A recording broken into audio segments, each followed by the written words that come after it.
en alianza con sectores propietarios del norte. De tal manera que la inmensa intendencia de Trujillo se independizó apenas llegó San Martín. Pero desde Pasco hasta Puno la guerra continuó. Y el ejército español, el ejército virreinal, digamos, situado, desparramado en todo este territorio, se encargó de enfrentar los múltiples movimientos que continuaban un poco lo que ya había sucedido el año 1818 con la gran rebelión que surgió desde el Cusco y que fracasó precisamente en la región central, casi central, en Huanta.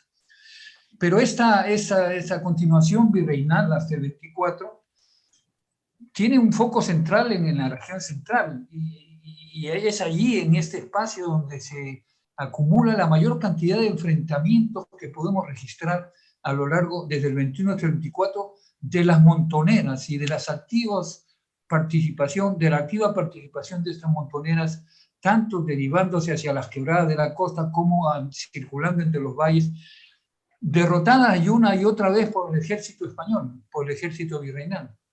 Como ya en una de las ponencias se va a señalar. Eso por un lado. Por otro lado, una geografía complicada. Yo no conozco, debe ser posiblemente la batalla con mayor altitud en la historia mundial, porque la batalla de Pasco se desarrolla a 4.000 metros de altitud. Y es entonces una región que tiene una geografía también que signa y marca espacios distintos. Y por último, no se olviden que Pasco era la principal mina al momento del virreinato, en ese momento, ya Potosí ya no pertenecía al virreinato, y mantener Pasco y la explotación de la minería en Pasco, en Cerro de Pasco, era fundamental. Así que con esas ideas introductorias podemos comenzar con la, voy a poner acá con la primera ponencia, estoy tratando de salir ya, que corresponde a Pío Mendoza, quien es integrante de la, miembro de la, funcionario de la Regional de Educación de Pasco, va a presentarnos precisamente una explicación de los escenarios en disputa en la Sierra Central entre el 20 y el 24. Adelante, Pío, por favor. Muy buenos días. Muchísimas gracias, doctor Jaime Urrutia, a quienes están en la mesa. Para mí es un honor estar en este evento y en esta mesa muy privilegiada. Y traigo el saludo de la ciudad más alta del mundo, Cerro de Pasco, como usted ha señalado. Es la única batalla en el mundo que se produjo exactamente a 4.362 metros sobre el nivel del mar, además de una intensa nieve que cayó un día antes, como van a hacer frecuentemente durante todo el año. Bueno, el título de la ponencia es respecto a los escenarios de guerra en estos 4 años de guerra. Pero para entender un poco, yo quisiera adentrarme un poco. La primera campaña de Arenales, que empieza en octubre de 1820 y termina el 6 de diciembre de 1820 con la batalla de Pasco, es un periodo de un ambiente revolucionario. Digo por qué. Primero, se van a liberar esclavos a condición de que pertenezcan al ejército. Hay mucho interés de mestizos en todo el trayecto de Ica hasta Cerro de Pasco. Hay un recibimiento apoteósico que escribe el Segundo Roca, presentando danzas del Inca, de las payas en todo el Valle Mantaro. En Tarma se suprime el tributo indígena, se libera el comercio, pero también entre los campesinos corre la noticia de que ya no es tiempo de pagar tributos y que San Martín ha venido a fertilizar nuestras tierras y se reparten las tierras de algunos hacendados, inclusive, que van a votar por la causa patriota. En la zona de Yauyos, por ejemplo, en ese ambiente, también una cantidad de personas del Valle Mantaro van a Yauyos, que está muy cerca, volteando la montaña, y obligan al alcalde a devolver los tributos para dárselos a quienes habían tributado. De modo que hay un ambiente revolucionario. Y, reitero, termina con la batalla de Pasco de 1820. Este periodo exitoso de Arenales es el periodo además de ambiente revolucionario, es de armar las partidas de guerrillas y montoneras muy bien definidas por Arenales, que empiezan a armarse en el entorno del Valle Mantaro hasta Cerro de Pasco.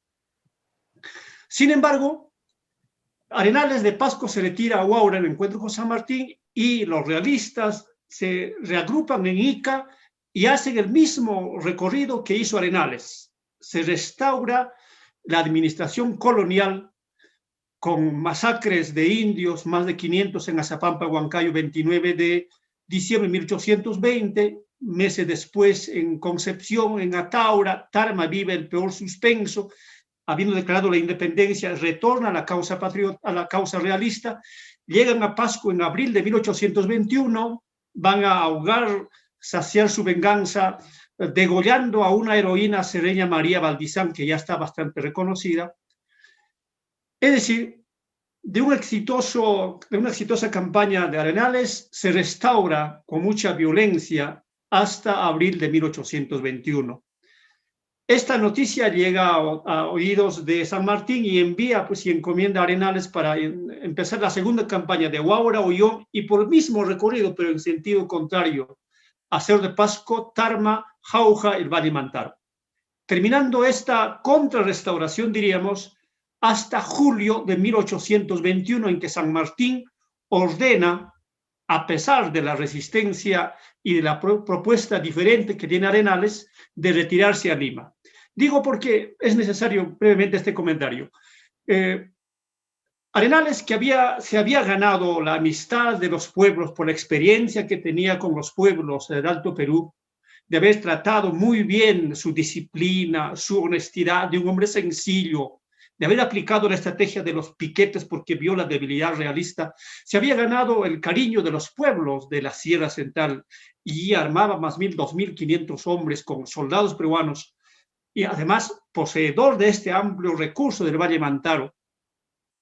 Y Arenales le plantea ante esta situación a San Martín que era necesario que el ejército que contaba en Huaura podía irse a la sierra para, desde la sierra, como torrente del río que baja la montaña de la Quebrada, culminar con la batalla y ahogarlo a los realistas en Lima. San Martín no escucha, contrariamente ordena su retiro a la sierra, a Lima, quedándose, como dice García Camba, en la plácida Lima, mientras los realistas optaron todo lo contrario porque conocían muy de cerca, irse a la sierra y posesionarse de estos recursos.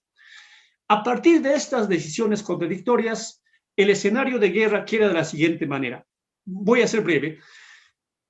El Valle Mantaro hasta Tarma, territorio tomado por el ejército realista. Todos los recursos. Al lado derecho del Valle Mantaro, toda la cordillera Huaytapallana y todos los pueblos de Pariahuanca y todos esos territorios va a ser escenario del refugio de estas partidas que se habían formado en el Valle Mantaro.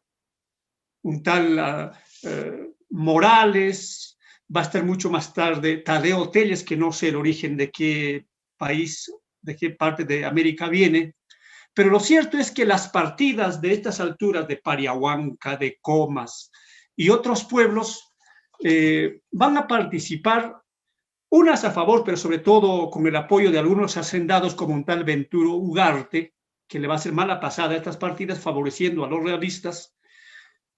Pero los realistas aprovechan esta debilidad para tomar pueblos, ¿no?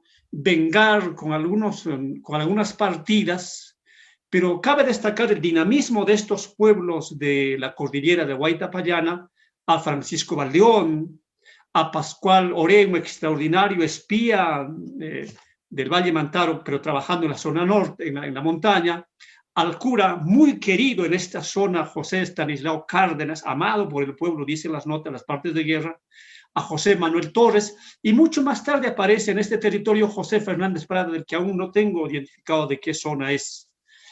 Este es un escenario en el que van a ver, reitero, la presencia de hacendados favoreciendo a las partidas y al ejército realista, pero también el descuido, el desacierto de algunos mandos militares. Y aquí vamos a encontrar, por ejemplo, el primer indicio que tengo, cómo es que hasta en estos momentos Ramón Castilla, muy joven, oficial realista, se pasa al bando patriota. Está muy bien anotado, Pero también ante los desaciertos militares en este territorio vamos a encontrar, por ejemplo, que hay un inglés la que lidera en estas partes, un inglés que también se pasó del lado patriota, del lado realista al lado patriota.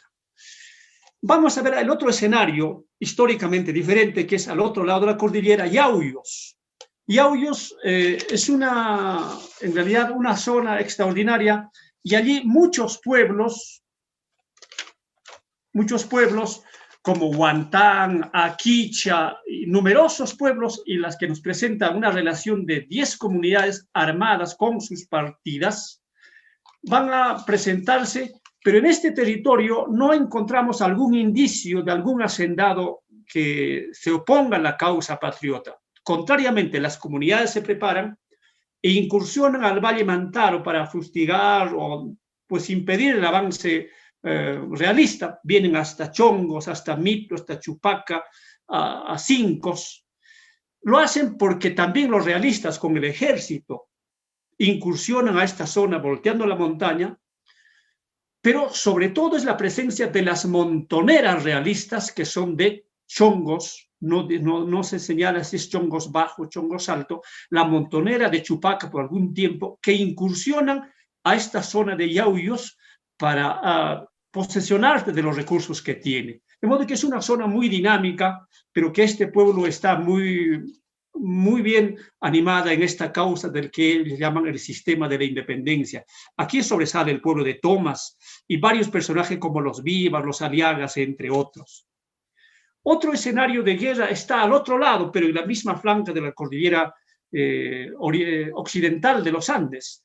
Me refiero a Huarochirí, que es un terreno ya bastante conocido por el predominio de Ignacio Quispe Ninavilca, un hombre que va a actuar con esa tradición que tienen los caciques, hacerse servir, castigar, complacerse con un violinista, hasta embriagarse. Bueno, es el prototipo de un cacique, pero que va a cumplir esta misión que le encomienda, en algún momento muy independiente, pero también luego aparece en este territorio, por ejemplo, Marcelino Carreño el Cusqueño, que va a ser presentado como gobernador, pero que Marcelino Carreño da una primera muestra, las explicaciones habrá que encontrar en algún momento, su insubordinación, por ejemplo, a los mandos oficiales extranjeros que habían copado la zona.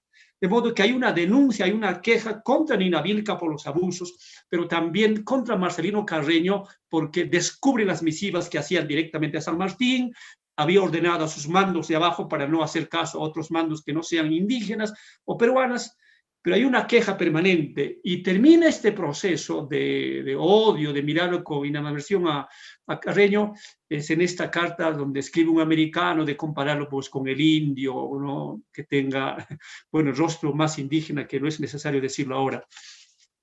El otro escenario de guerra, ese paso obligatorio también entre el Valle Mantaro y Lima, es la provincia actual de Yauyos, La Oroya, a quien San Martín le va a asignar desde diciembre de 1820 a un americano, debió ser un mestizo procedente y natural de Pallasca, Ancash, José María Guzmán, del que ya se ha hecho algunos estudios sobre él, pero el pueblo heroico de esta zona es Huaypacha, ¿no? Y otros pueblos de Saco, de Yaros, de Chacapalpa, escenario donde se va a desenvolver estas partidas en claro encuentro, en claro rechazo, no solo el ejército realista que incursiona a tomar los ganados, sino también, por ejemplo, para hacer frente a las partidas o a las montoneras tarmeñas, que inicialmente estuvo dividida, pero que posteriormente las montoneras de Tarma, de Palcamayo y de otros pueblos de la zona van a tomar partido por la causa realista, ¿no? Entonces, las partidas de Yauri de Oroya, bajo el mando de José María Guzmán, bajo un papel importante en estos territorios, pero es un territorio por donde cruzan permanentemente los otros mandos, ¿no? De ahí hasta Ucumarco, hasta Junín. Otro escenario que me parece necesario es la zona de Canta, la Sierra Norte de Lima. Le van a dar inicialmente la responsabilidad al argentino Deza, Ramón Antonio Deza, que luchó en la batalla de Pasco, pero que él en sus manifiestos, según los informes que tiene, él no va a tener un poco de discriminación con los soldados negros, no admitir en sus batallones, va a despreciar y va a devolver a unos indios que son inservibles o inútiles, dice él. Pero sobre este territorio luego va a asumir otro que tampoco identifico de qué zona es, Baltasar Orrantía, que no solo es la Sierra de Lima la que ocupan, sino llegan hasta la Puna, hasta el altiplano de Bombón. Pero en una mala suerte, diríamos, en julio de 1822 va a ser sorprendido por los realistas en el pueblo de Guayay, que está en la Puna del Bombón. Luego va a ser decapitado meses después en Tarma, donde se lo van a llevar. Pero merece particular importancia, por ejemplo, Tarma. Tarma es probablemente la quebrada, la población que ha sufrido mayor suspenso. Primero, las declaratorias de independencia de 1820, 28 de noviembre. Luego, con la derrota en la Zapampa del ejército, las partidas patriotas, ¿no?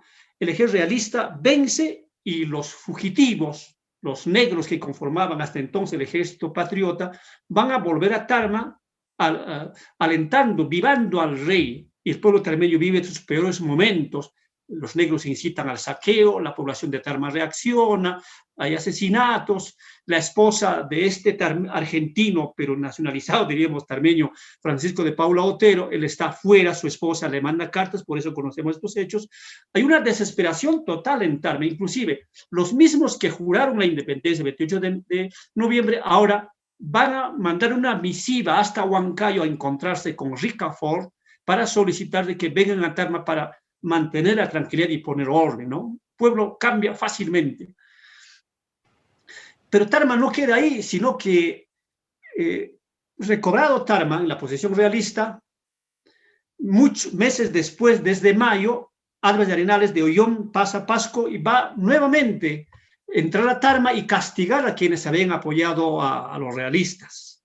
Y se mantiene esta fidelidad brevemente hasta julio de 1821, en que se retira Arenal de la Sierra Central.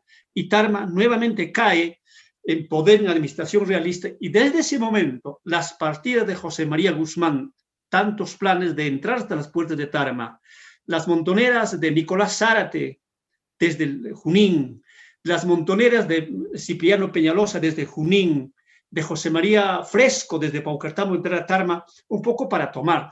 Pero el lado más de mayor suspenso que vivió Tarma en este escenario de guerra se produce en julio de 1822, ya con algunas partidas colombianas, en la que todas las partidas de la Sierra Central lideradas por Marcelino Carreño llegan a medio kilómetro de Tarma, a la zona de Macón.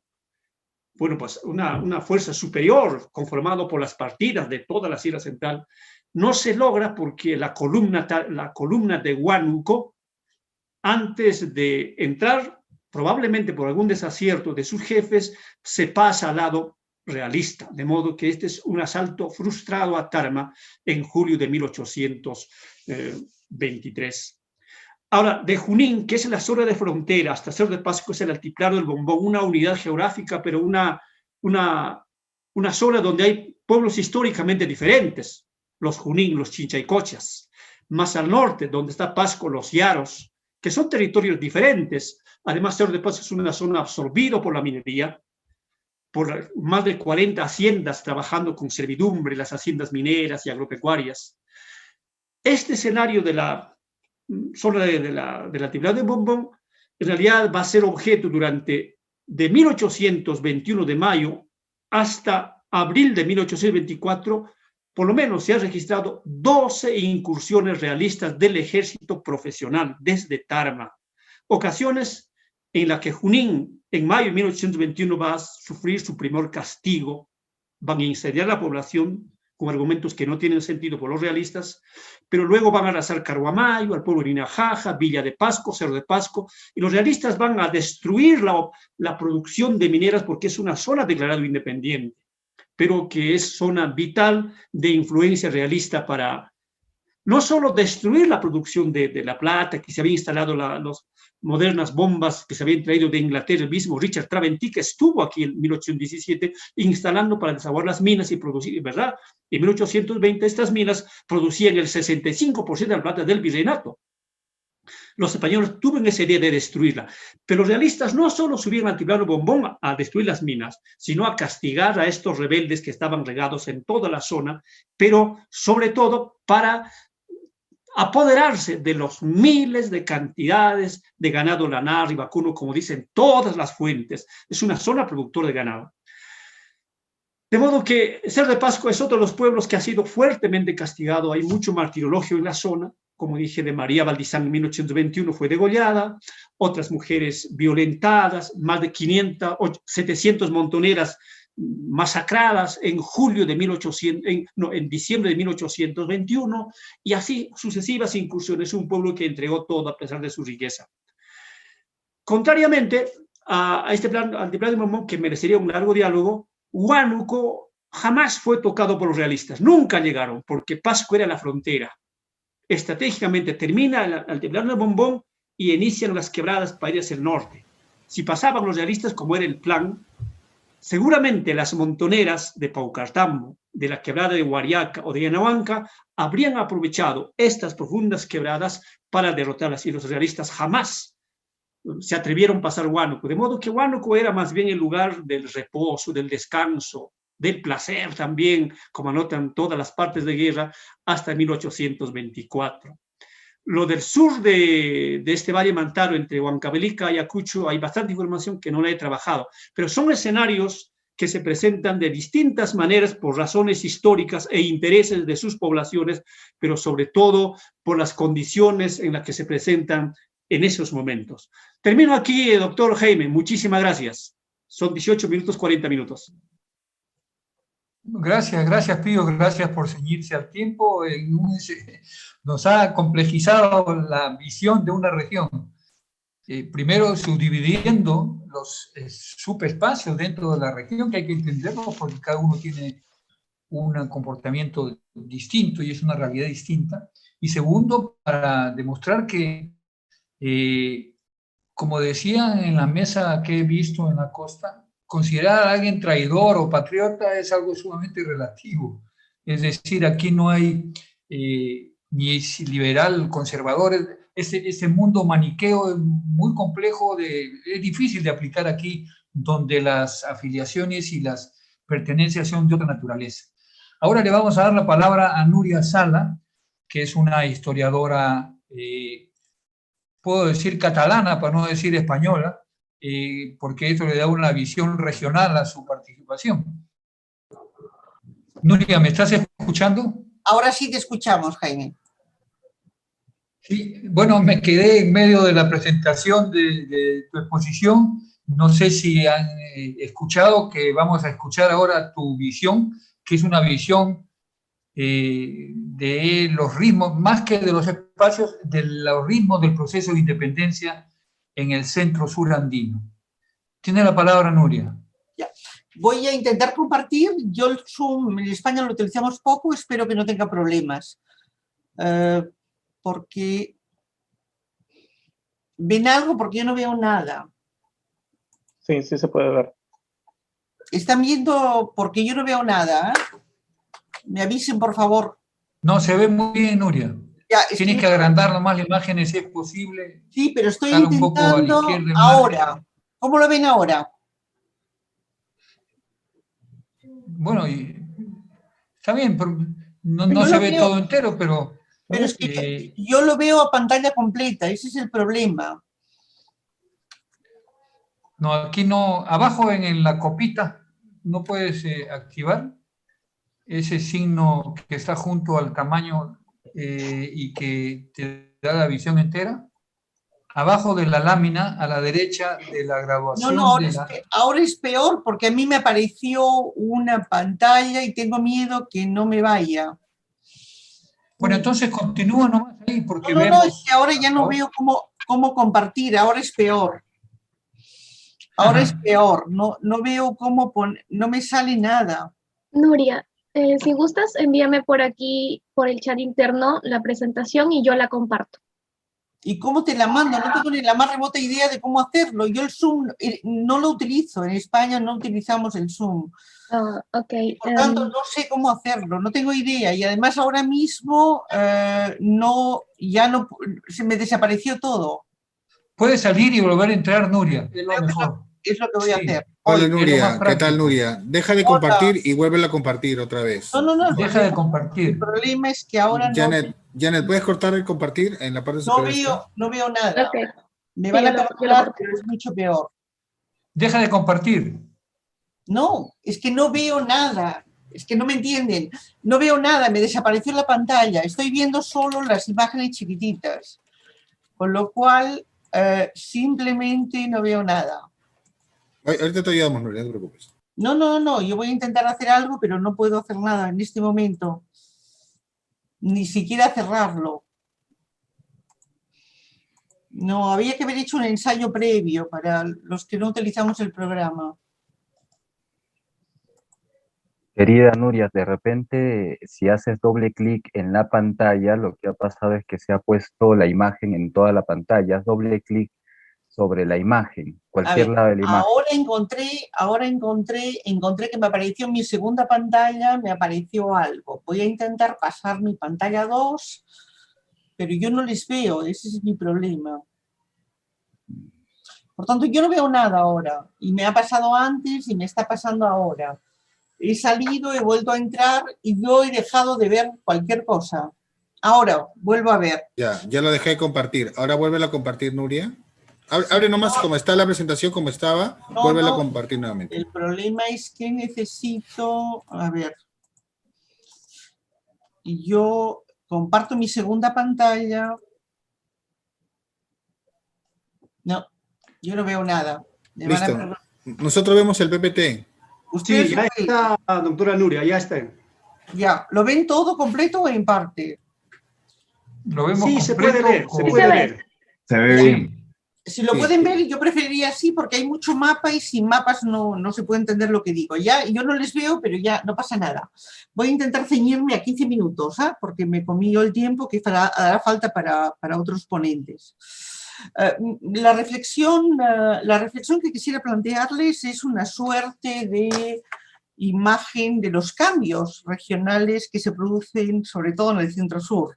Entonces, es más una mirada macro para intentar al final de la ponencia plantear una serie de propuestas analíticas que creo que tenemos pendientes. Este es un mapa conocido, publicado en el libro de Steve Stern sobre rebeliones, que ya tiene unos cuantos años, en el cual podemos ver que el escenario de las revueltas, o lo que voy a decir a posteriori, es entre 1780 y 1824 cambió sustancialmente. La rebelión de Tupac Amaru sacudió sobre todo el sur, en especial los corregimientos de Cusco, Puno, Arequipa, con ecos en Huamanga y por supuesto en Charcas. En 1808, de alguna forma, lo que tenemos, este es un mapa de mi viejo libro de 1996, lo que tenemos es la culminación de un mapa difuso de rebeliones en el siglo XVIII, que de alguna forma lo podemos rastrear en el conjunto de las regiones del Perú, no era privativo del sur. A partir de 1808 se abre un cambio sustancial y podríamos llamar un nuevo ciclo revolucionario, circunscrito en principio en una serie de movimientos juntistas urbanos, Junta Tuitiva de la Paz, Junta de la Plata, de otra índole, aunque se acercan mucho a los movimientos juntistas como Tacna en 1811 y 13, y ramificaciones rurales en el entorno de las campañas del Alto Perú. Ese también es un mapa de mi viejo libro que concentraría la rebelión de 1814 que se inicia en Cuzco, la rebelión de Huánuco del 12 y las posteriores, en este caso la de Aymaraes. En cualquier caso, el mapa que les planteo acá tiene que ver con el doble proceso que se está produciendo en el entorno de los movimientos de 80, del 9, 14, 14, 16 y ya 23. Por un lado, es el control del camino real. El camino real, en este caso, que va desde Desaguadero, pasando por La Paz, Potosí, Oruro, y que luego se adentra hacia Buenos Aires, Tucumán, Buenos Aires. Y en una estrella he puesto las batallas, en una estrella más alargada los centros mineros. Las batallas que de alguna forma fueron esenciales en las zonas altoandinas, y ya a partir del año 23, de lo que van a ser las campañas intermedios, el intento de control de lo que son los puertos intermedios, los puertos costeños, para acceder a esas rutas. Y indica ya en cierta forma el problema que se planteará. En el ciclo de 1808-14 podemos ver de forma clara las juntas tuitivas, la Junta del Cusco. Aquí me sumo a las interpretaciones del movimiento cuzqueño como movimiento juntista, no entraré en el gran debate, y un precedente que es un Castelli decretando en Tiwanaku la abolición del tributo. He puesto una línea azul por la influencia que va a tener y que va a confluir en la rebelión de Huánuco del 12. De alguna forma, pero recordemos que esos movimientos también tendrán su escenificación en el entorno al conflicto por el tributo en la sierra de Trujillo, en especial en Huamachuco. Por lo tanto, no son solo privativas del sur, sino, como vemos, en el centro sur, con una importante influencia. El movimiento del 14, iniciado en el Cuzco, va a tener una triple convergencia. La columna que va a dirigirse hacia Arequipa, la columna que se dirige a Huamanga y va a llegar hasta Lircay, hasta la zona de Huancavelica, y la tercera columna que se dirige hacia La Paz y que va a confluir posteriormente y se va a encardinar con los movimientos de las conocidas como republiquetas en Charcas. La batalla de Humachiri no es el final del conflicto, sino que en el 15 hay el movimiento de Ocongate y en el 18 el movimiento de Aymaraes. En esos casos lo que empieza a aparecer de forma muy clara es una nueva estrategia de experiencia, opción revolucionaria, práctica militar, que se puede rastrear en actores y en zonas que después van a tener una actuación ya clarísima en el periodo 2024. Se puede rastrear en actores morochucos de Cangallo, en guerrilleros de Yauyos o en actores del movimiento de Aymaraes del 18. El cambio que se produce a partir de 1820 es que la invasión llega por vía naval. San Martín de alguna forma pone en la estrategia la costa como un elemento consustancial, lo cual no quiere decir que en ningún caso las zonas altoandinas queden relegadas. Vamos a ver, pero sí que hay esta aparente que reiteradamente se ha querido hablar de un cierto silencio de las zonas de Sierra y de Puna, que habían sido las más activas entre 1780-83 y 1814-16, con todas las ramificaciones que he contado. En realidad, podemos decir que lo que cobra fuerza y que son las gentes de los oasis, arenales y valles costeños, desde Tarapacá y Arica hasta el norte chico, junto a las quebradas y la Sierra Aldaña de Lima, entre Junín y Huamanga, en el sentido más amplio. Probablemente alguna zona de Cajatambo también habría que incluirla. De alguna forma, la guerrilla montonera devendrá la organización insurgente básica de esta etapa, algunas organizadas por el Ejército Libertador de San Martín, otras organizadas por el Ejército Realista Español, de alguna forma, y que van a actuar de avanzado del Ejército Libertador o del Ejército Realista, y para obstruir las comunicaciones con Lima y de alguna forma en otras regiones.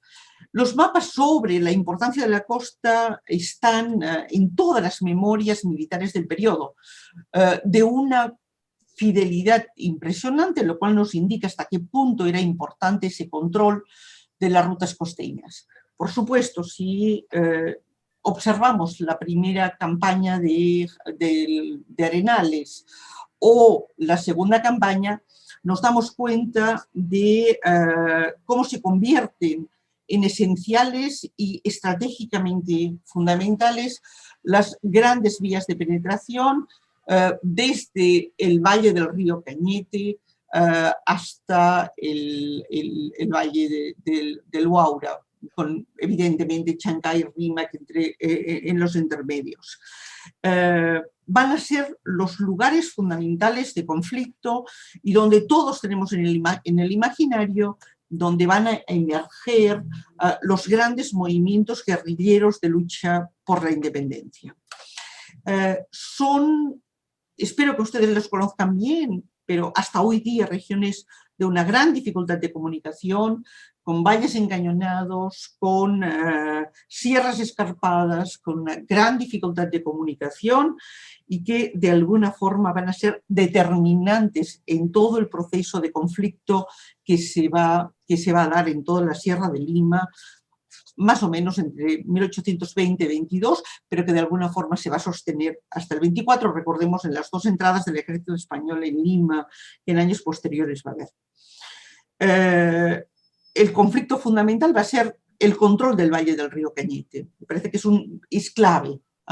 Y ese control del valle del río Cañete va a tener un alter ego. Acá he puesto todas estos valles y quebradas, y en esta zona de Estrella es la zona de guerrillas del conjunto de, digamos, de intentos de control de estos accesos a la sierra fundamentales en todo el proceso.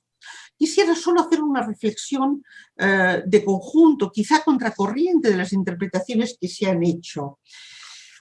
Quizá es posible pensar a la contra que el éxito de las guerrillas fue conseguir que Yauyos y Orochirí, por ejemplo, por supuesto, los valles al norte de Lima, fueron independientes desde ya por la acción guerrillera. Nunca más, a diferencia de lo que nos ha explicado el anterior ponente y de lo que ocurre en el valle del Mantaro y en la zona de Cerro del Pasco, nunca más los realistas van a entrar en la zona. No pueden penetrar. Sin embargo, ocurre un hecho fundamental. El 6 de julio de 1821, la Serna abandona Lima. Algunos dicen por el hostigamiento en el avituallamiento de la ciudad. Sin embargo, el general Valdés, un oficial curtido en la guerra napoleónica peninsular y en Charcas, dirá textualmente en sus memorias: Lima es la capital de la costa y no del país. El repliegue se intenta hacer por la zona de Mala, Omas, ahí es hostigado duramente por las guerrillas de Yauyos y cambia inmediatamente su ruta, y en lugar de dirigirse al Valle del Mantaro, donde le esperaba el general Arenales, se dirige al Araos, va quemando los pueblos en toda la ruta y de ahí a las punas de Huancavelica. El general Cantera controla el valle bajo del Cañete y también se dirige a las punas de Castrovirreina y Huancavelica. Eso le va a permitir a la Serna consolidar el poder sobre la sierra central y sur. Y esa sierra central y sur se va a mantener con pocas oscilaciones, acá puesta la frontera, hasta el año 24. A partir del año 21, la Serna constituye el gobierno superior del Cuzco, que va a ser un gobierno de carácter liberal que se va a sostener hasta principios del 24, cuando Lañeta exige el retorno al absolutismo, cuando ya ha caído el trienio liberal en España, y lo que he marcado en azul son las zonas de insurgencia constante, que se mantienen en el tiempo. El Valle del Mantaro, las zonas de Yauyos o Orochirí, y la zona de las quebradas de los valles costeños de la Intendencia de Huamanga, más la zona de los Morochucos y las zonas costeñas en torno a Ica. Y hacia el sur es la zona de los conflictos de intermedios, del cual trataré. Hay que insistir en que las intendencias de Huancavelica y Huamanga, excepto una breve ocupación de Arenales, van a ser realistas hasta el final del conflicto. Asimismo, toda la vieja intendencia del Cuzco, toda la vieja intendencia de Arequipa y todos los territorios de Puno, Charcas. A pesar que Charcas los conflictos van a ser también sostenidos en el tiempo. Y, por tanto, el ejército realista va a controlar el camino real. Y, como ha demostrado Dionisio de Haro, las minas de plata que le van a mantener el financiamiento de la guerra. Ni San Martín ni la temprana república controla, excepto para la zona del norte, en Pataz, y en algún breve momento en Cerro de Pasco el control de la plata. Y ese va a ser un elemento entre muchos otros determinantes. Ese sur, que tanto lo hemos analizado como el sur del tributo, de la mitad determinante para los movimientos guerrilleros, se convierte en un sur aparentemente de comunidades que asumen la causa realista y en el que no entraré por la complejidad de lo que ocurre al interior. Solo remarcar, aquí tenemos la línea de la base del ejército realista en la sierra, con un control a través de una caballería muy eficiente, con una gran capacidad de movilización y el control de los puertos intermedios del sur, con el cual mantienen comunicación constante y sistemática, incluso con la península, a través de naves neutrales y a través del puerto de Río de Janeiro. Este es el mapa de las rutas de penetración costeña, que les he marcado todos en azul, para que veamos el espacio importante de penetración y donde se va a abrir el conflicto, el gran conflicto. Y acá la zona de Ica, donde solo quisiera remarcar las 3 batallas que se producen, la primera en octubre del 20, la segunda en abril del 22, la tercera en diciembre del 23, por el control de Ica, pero que en realidad era el control de todas las rutas, como están viendo aquí, hacia la zona de, como pueden ver, Jauja o Huamanga, o a través del valle de Pisco, o las zonas ya que directamente van hacia el sur de Ayacucho, las zonas de Lucanas y Parinacochas, elementos claves importantes. Hacia el sur, muy pronto se establecen también una serie de conflictos en los cuales van a ser importantes todas las rutas de penetración. En la parte más sur pueden verlas, aquellas que llevan hacia los partidos de Condesuyos y de Collaguas, a través de una serie de zonas que son de alguna forma fundamentales, como es la quebrada de Cotahuasi, que va a ser un escenario de conflicto constante, de insurgencia y luego de represión, y, como no, las alturas de Chuquibamba y todas las zonas de contacto de Chuquibamba al Cusco, pero también de Chuquibamba hacia Parinacochas y Lucanas, las grandes zonas canarias del sur, y más al sur, por la vía de Moquegua y Tacna hacia las zonas altoandinas, pero también más al sur desde Tarapacá. Este es el mapa de intermedios y las 2 campañas de intermedios, la primera la de Alvarado, en que se penetra hacia la zona de Moquegua-Torata para intentar acceder al camino real de la sierra, y la segunda, la dirigida por el general Santa Cruz, y que termina de alguna forma también en el repliegue forzado de Santa Cruz, en parte por la dificultad de conseguir refuerzos en la región. Esta es la larga campaña en que de alguna forma intenta, como les he explicado al principio, copar la ruta final. ¿Qué tenemos o cómo intentar resumir lo que ha estado ocurriendo, al menos a partir del año 22 y con mucha fuerza el 23? Un año complejo que hay que analizar con mucho detenimiento.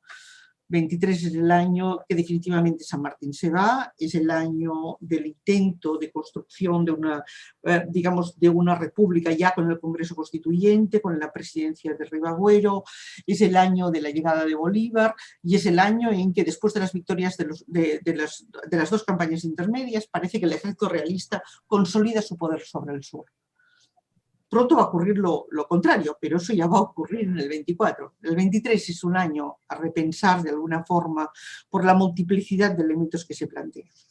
En primer lugar, volvería yo quizá a la tributación. La tributación aparece como un elemento de conflicto a lo largo del periodo 20-24 en los territorios realistas. Hay noticias de resistencias al pago de tributos sistemáticamente en todas las regiones que yo he citado. Todo el sur de Huamanga, a la cual se sumaría Huanta, pero también lo que actualmente las zonas de la mar.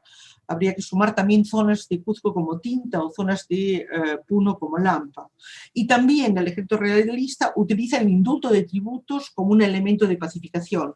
Lo va a hacer la Serna en la zona de Huanta o de Premio, lo va a hacer el general Valdés en la zona de la quebrada de Cotahuasi, y mientras se mantiene, a pesar que la Constitución de 1812 lo prohíbe, la recaudación de tributos. Adelanto ya algún elemento. Entre las cosas que no van a ocurrir, a pesar de lo que la historiografía dice, es que no hay levas de indígenas para el ejército realista. Sí se exigen insumos, cuidado, en eso no entro, o sí que es un elemento importante, pero a la vez se está adquiriendo a los indígenas insumos y productos manufacturados.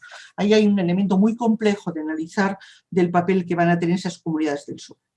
Ahora, lo que sí que hay que tener presente es que estamos frente a una realidad social que entra en emergencia en un sentido de apoyar a los patriotas y en la causa de la independencia desde el año 20 con la llegada de San Martín, pero también de apoyar a las fuerzas realistas. En el año 23, por ejemplo, sabemos que se organizan guerrillas realistas en Chumbivilcas, en toda la quebrada de Cotahuasi, hasta Ocoña, en Lucanas y en Parinacochas, y en todas las cabezadas de los valles de Chala, Yauca, Acarí, Nazca, Palpa y Ocoña.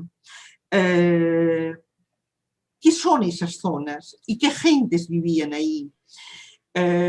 Son regiones al que tendríamos que sumar un poco lo que era probablemente, esta es la batalla de Moquegua, en la zona, lo que era probablemente la zona de, la zona de Yauyos y Huarochirí. Estamos hablando de regiones montuosas, escarpadas, valles profundos y encañonados, cabezadas y quebradas áridas, en los cuales las gentes se desplazaron por estrechos senderos, por las alturas de los cerros, punas, sorteando las dificultades de épocas de lluvias y las correntadas de las crecientes de los ríos. No hay que olvidar que el general Álvarez Arenales en su primera campaña la hace en plena época de lluvias, con todas las dificultades que eso suponía para un ejército formal que necesitaba del camino, del puente y de la pampa para establecer combate estratégico. Las guerrillas actúan en otro espacio y con otra estrategia y en otro territorio. Los guerrilleros, montoneros de un lugar o de otro, las gentes de esas regiones conocían perfectamente un territorio, en parte debido a sus actividades económicas, a las que se dedicaban y que condicionaban una forma de ser y estar y de desplazarse a menudo. Eran zonas de pequeña minería, poco conocida, pero importantísima. Todo el sur de, por ejemplo, de Huamanga era una zona minera, por supuesto, Huancavelica y Caylloma, pero por supuesto también las zonas más al sur. Eran además zonas ganaderas. Antes se ha hablado de la zona de las alturas del norte chico, igual ocurre en todas esas regiones, especializadas en una ganadería muy variada, vacunos, camélidos, ovinos, una agricultura de pan llevar con limitados excedentes condicionados por las tierras agrícolas disponibles de esas quebradas y esos valles estrechos. Aunque cuidado, en los cerros de Yauyos o en Cotahuasi, su impresionante andenería y sistema de irrigación ampliaba de forma exponencial su capacidad productiva. El trasiego de sus gentes era una constante desde tiempos inmemoriales. No pocos ganaderos descendían con sus rebaños estacionalmente a los valles medios y bajos costeños durante la época seca, cuando escaseaban los pastos y los florecientes lomas de julio y agosto, que suponían un sustento no desdeñable para ganados y para gentes. Los cabreros se desplazaban a donde hubiera un atisbo de hierba o alimento en los áridos valles de la costa. Arrieros y pequeños comerciantes transitaban por sus quebradas hasta la costa, donde podían vender sus productos, tejidos, plata en piña o en filigrana, quesos, mantequillas, cochinilla, frutos secos, o forma de mazamorra, lúcumas. Los valles de higos de la zona de Ocoña son excepcionales, pero también ollas, cordobanes, piedras de Huamanga, que se vendían en ciudades medias, Ica, Pisco, Chincha, o fletadas en pequeñas embarcaciones de cabotaje hacia Lima. Otros volvían a la sierra con productos marítimos, cochayuyo, machas y pescados desecados, guano, o costeños, tejidos de algodón, aguardiente, chancacas, para el regreso a los mercados de la sierra. A ese ir y venir de gentes y productos desde las zonas altoandinas y la costa y viceversa, se añadía el amplio circuito de ferias que articulaban inmensos territorios y confluían, como ha explicado muy bien Jaime Urrutia, en Semana Santa en Apuchimay y en Huamanga, en Jauja, o en ferias como las de Vilca, en la zona de Puno, o en tantas otras ciudades de toda Nuria, la vamos región. terminando. Y ahí termino ya, termino. Poco sabemos sobre esas gentes, el devenir de sus actividades económicas y la raíz profunda de su descontento y luchas por la libertad e independencia. Fueron emisarios, vaqueanos, portadores de armas e insumos, pequeños remitentes de pequeños papeles, notas que llegaron al confín para asegurar la libertad. Y fueron sobre todo guerrilleros que persistieron en difundir y combatir por alcanzar la independencia del Perú. Nada hubiera sido posible sin su persistencia, su agudo conocimiento del territorio, de sus caminos o senderos y de su transcurrir por cerros, laderas y quebradas. Gracias por su paciencia, por mi desastrosa forma de compartir y controlar la emisión. Estoy intentando Gracias, Nuria. todo. Gracias, Nuria. A pesar del percance técnico, hemos escuchado plenamente tu exposición y creo la primera conclusión es que hay que tomar con pinzas cualquier generalización respecto al espacio y al comportamiento de la población en todos sus estratos, ¿no? Esa es la primera enseñanza que nos dan todas las ponencias que hemos ido escuchando hoy día. La siguiente ponencia es de Gonzalo Zavala, de la Universidad de San Marcos, que nos va a hablar sobre la rebelión de Huánuco 1812 y aproximaciones a las respuestas sociales en la independencia peruana. Adelante, Gonzalo. Muchas gracias.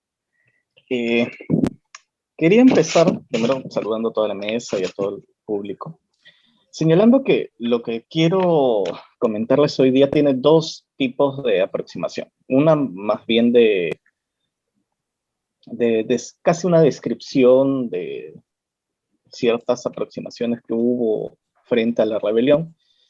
Y el otro es también una discusión historiográfica que creo que en el caso de las rebeliones y todo este largo proceso de independencia no se ha tomado en cuenta todavía. En ese sentido, me parece que en el caso de la rebelión de Huánuco, llamada así, pero en realidad sucedió no únicamente en la ciudad de Huánuco, sino en 3 de las subdelegaciones de la Intendencia de Tarma, en Huánuco, en Panataguas y en Guamalíes, creo que nos muestra bastante bien cómo es que la historiografía y todos los historiadores han tratado este tema, en algunos casos planteando ciertas visiones algo dicotómicas y otorgándole el protagonismo a uno u otro de los sectores involucrados. En ese sentido, mi interés principal en esta ocasión es tratar de dar una mirada general a la participación que tuvieron todos los sectores sociales que tuvieron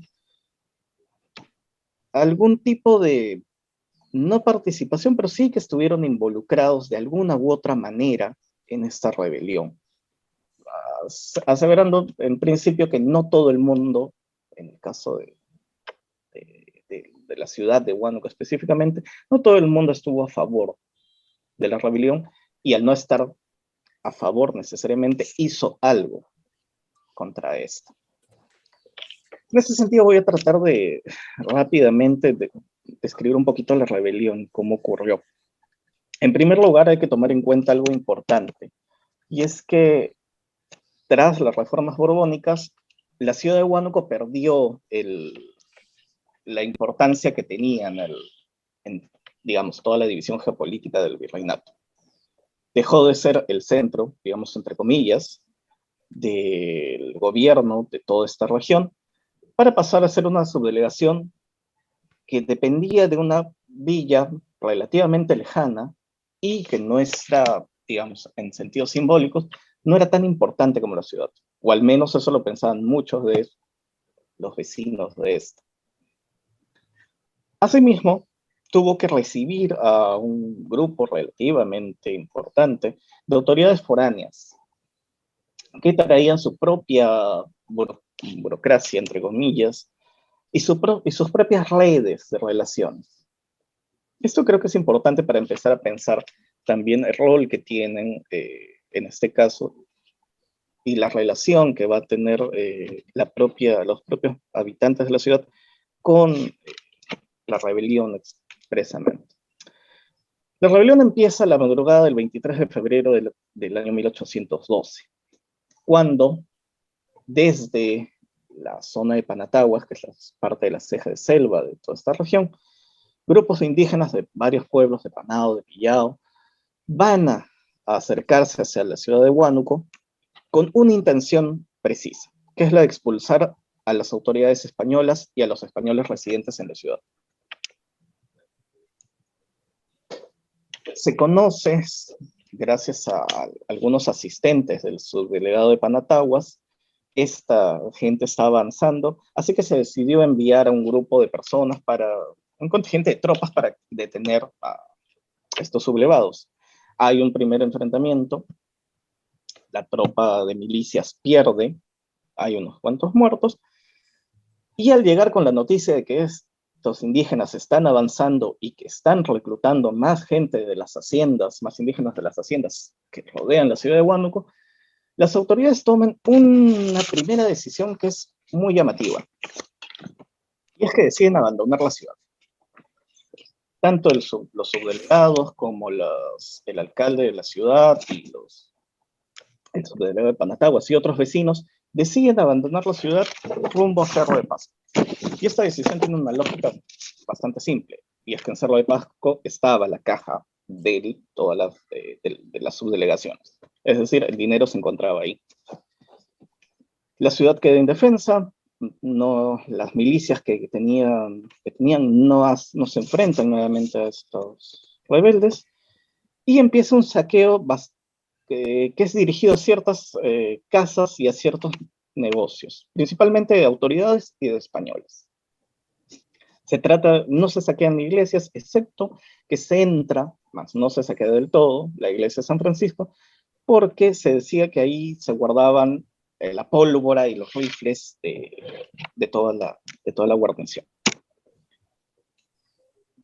Poco después, durante ese mismo saqueo, un grupo de criollos especialmente tratan de calmar a todos estos rebeldes y negocian la formación de una junta de gobierno.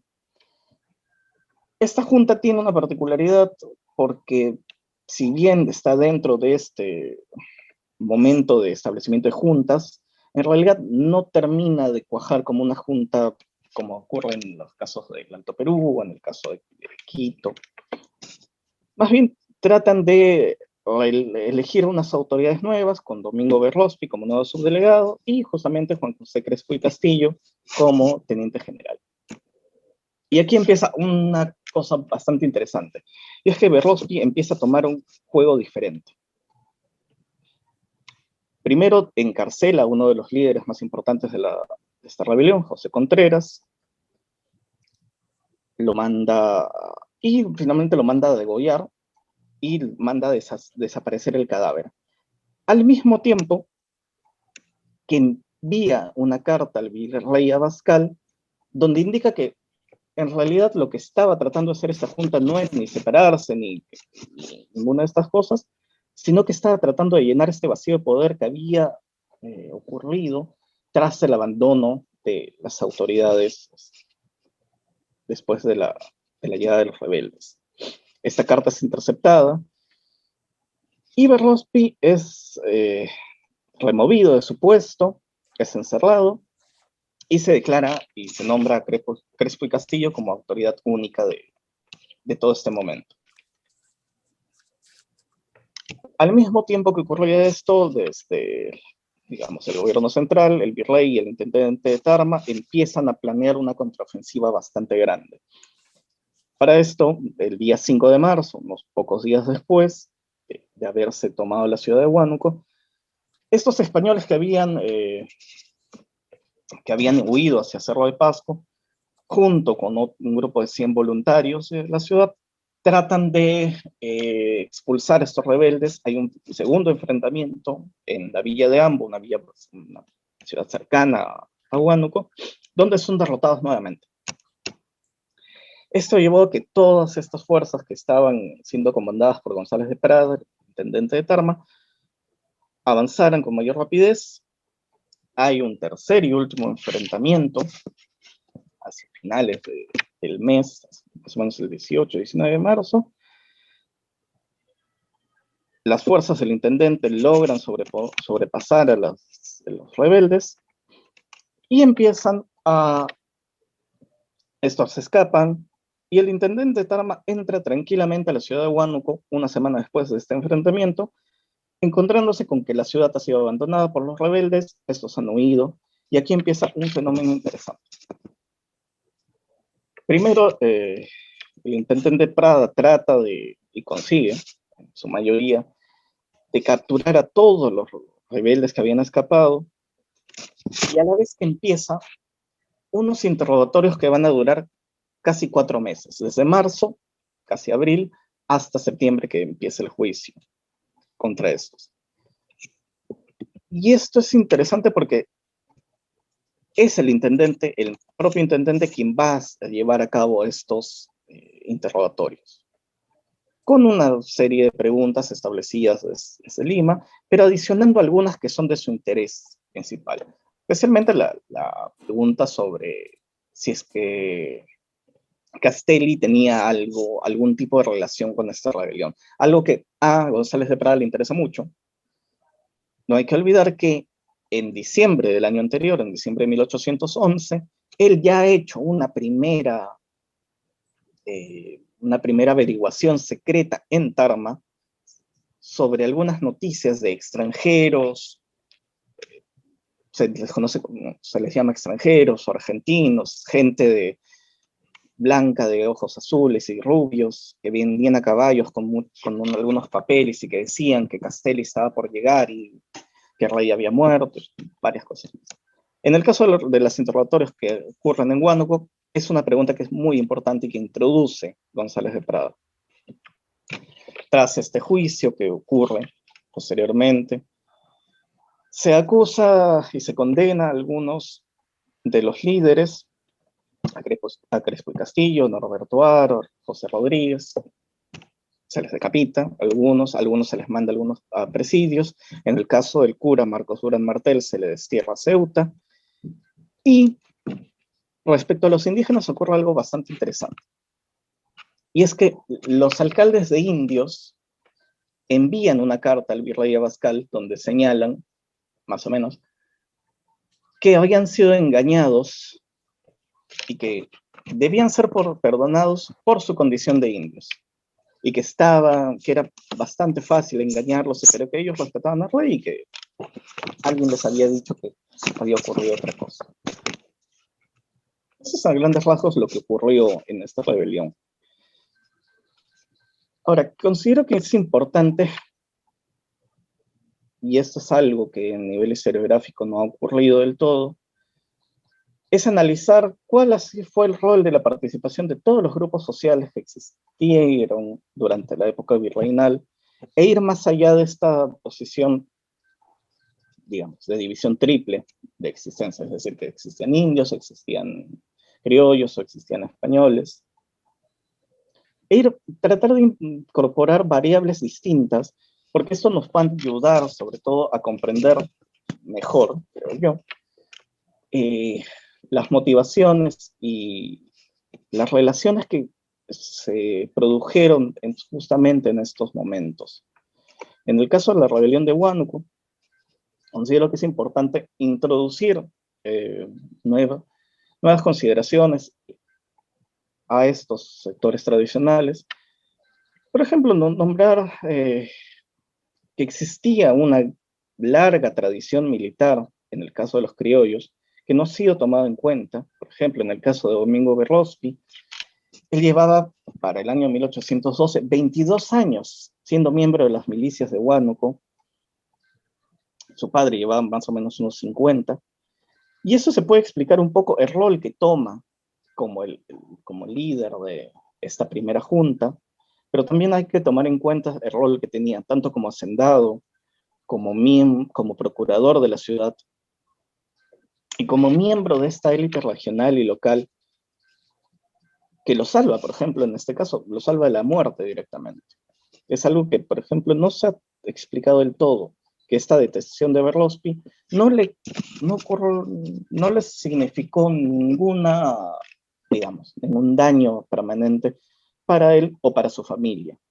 No hay que olvidar que tenía un hermano, Manuel Berrospi, que era un cura que había estado tratando también de detener este saqueo de la ciudad. Hay que tomar en cuenta también, considero, el rol que tienen los curas y sobre todo los curas criollos de la ciudad.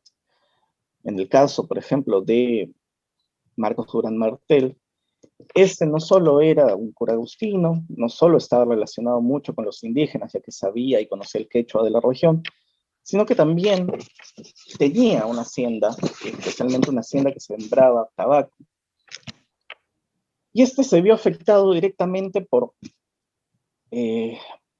tanto la prohibición de la siembra del tabaco como el monopolio comercial que estableció el subdelegado de Panataguas, Alfonso de Mejorada, que no solo señaló que únicamente se podía comerciar todos los productos de la zona a través de él y por sus asistentes, sino que estableció nuevamente un reparto, tanto en Huánuco como en Panataguas, un reparto de mercancías, algo que hacia ese momento estaba más o menos prohibido.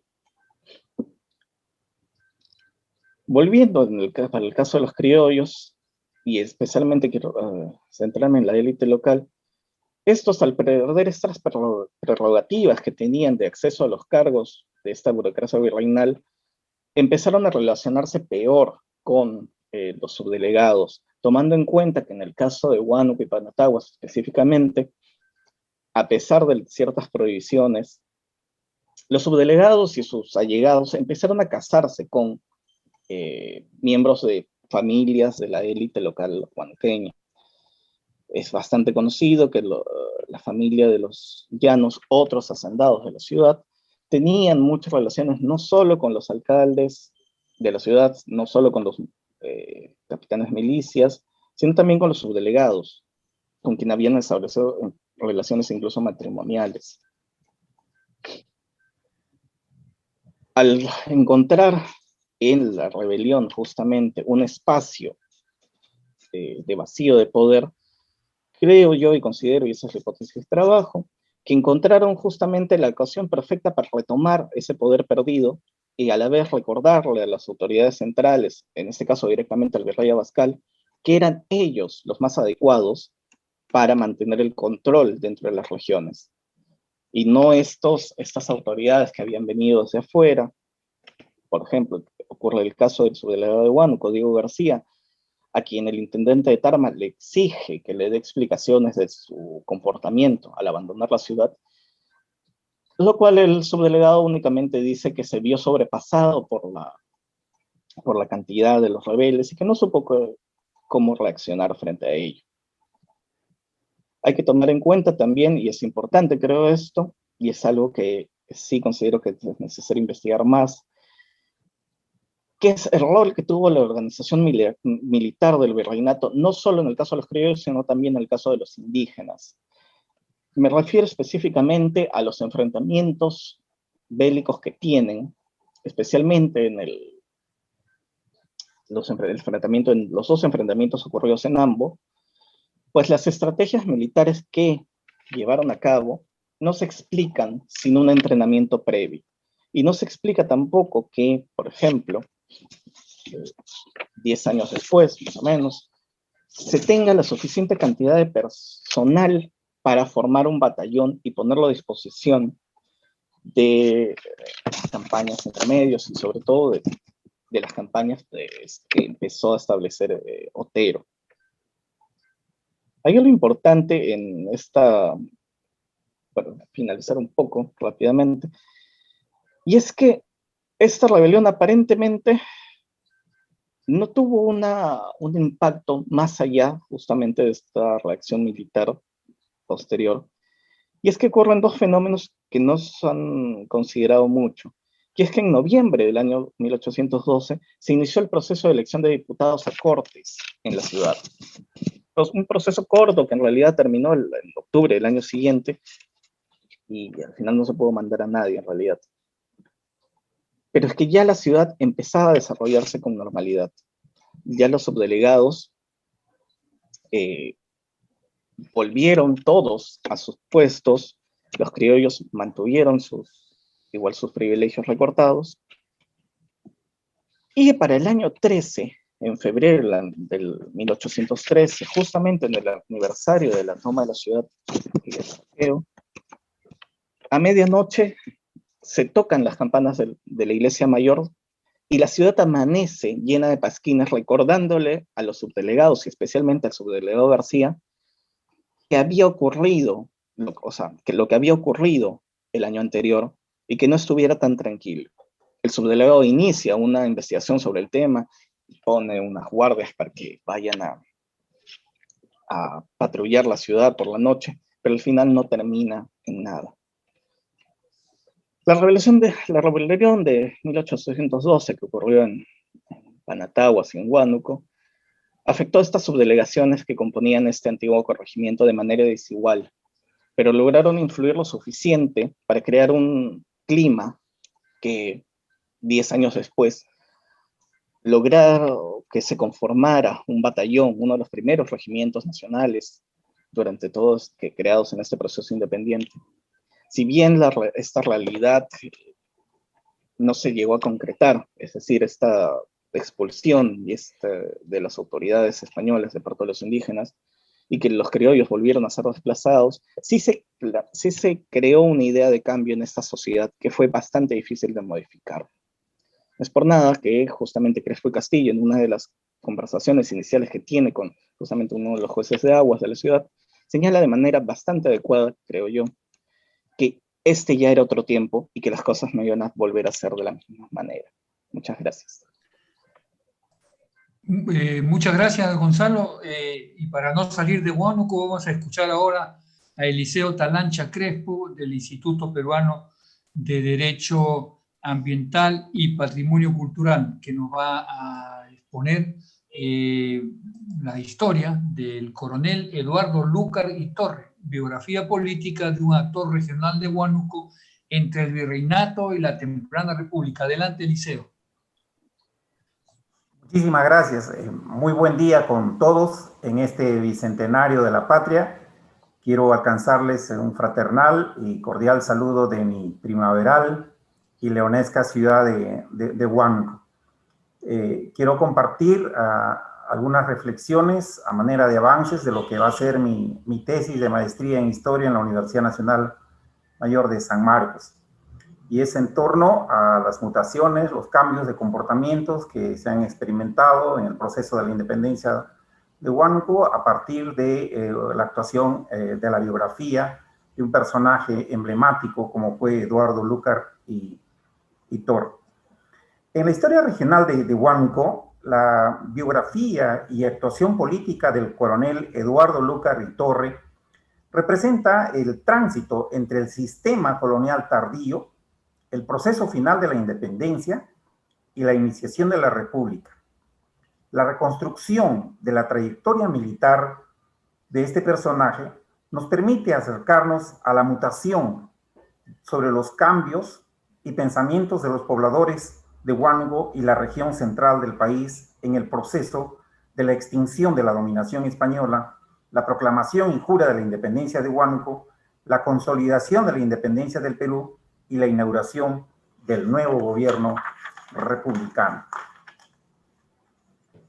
La historia regional de Huánuco registra el nombre del coronel Eduardo Lúcar y Torre, que como gobernante realista y patriota tuvo una destacada actuación en el proceso de la independencia, la iniciación de la república y la consolidación de la independencia del Perú.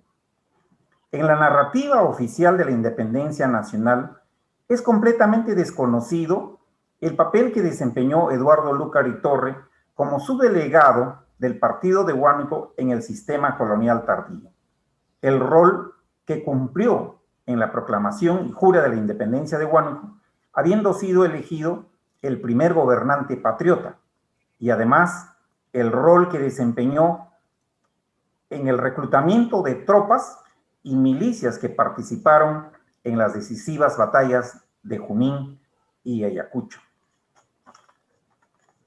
La aplicación de la historia regional nos brinda la posibilidad de analizar el acontecer histórico desde diversas perspectivas y por eso mismo nos hemos formulado algunas preguntas que pretendemos absolverlas en el curso de esta breve presentación. ¿Cuál fue el comportamiento que asumieron los pobladores de Huánuco frente al proceso final de la independencia? ¿Cuáles fueron las resistencias que encontró la sociedad huanuqueña en contra de la independencia? ¿Qué figuras representaron la cultura política del proceso de independencia? ¿Cuáles fueron los intereses económicos, políticos y sociales de Eduardo Lúcar y Torre que justificaron su tránsito del gobierno realista al gobierno patriota? Como bien sabemos, Huánuco es un departamento andino-amazónico que se ubica en la región central del país.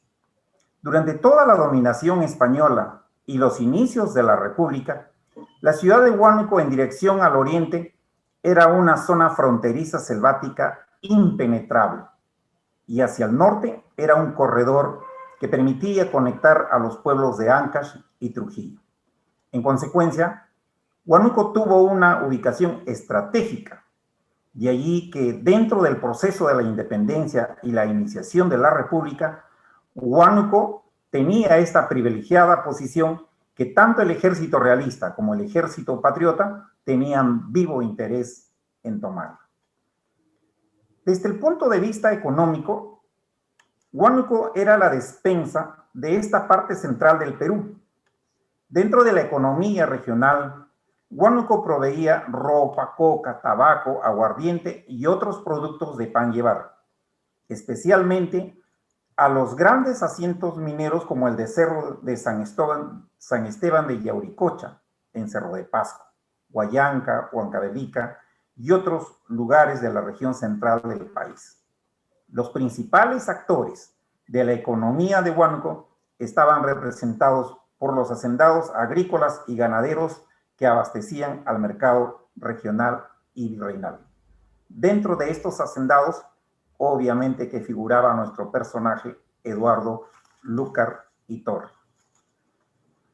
Cuando en septiembre de 1820 se produjo la llegada de la expedición libertadora del general San Martín al Perú, políticamente Huánuco era una subdelegación de la Intendencia de Tarma que estaba conformado por los partidos de Tarma, Jauja, Huánuco, Huamalí, Espanatagua, Chavín de Pariarca, Conchucos, Huaylas y Cajatam.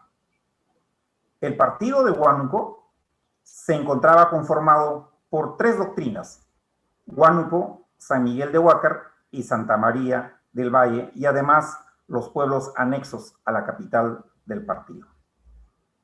Según los datos que se consignan en el Almanaque Peruano y Guía de Forasteros para el año de 1821, publicado por el cosmógrafo José Gregorio Paredes, en 1820 se desempeñaba como intendente de Tarma José González de Prada, quien era, como ya lo ha hecho mención el anterior ponente, tenía una ingrata recordación en Huánuco al haber sofocado cruelmente la revolución que en 1812 protagonizaron los indígenas huanuqueños, panatahuas, guamalianos, domaínos y ambinos contra el injusto sistema de dominación española.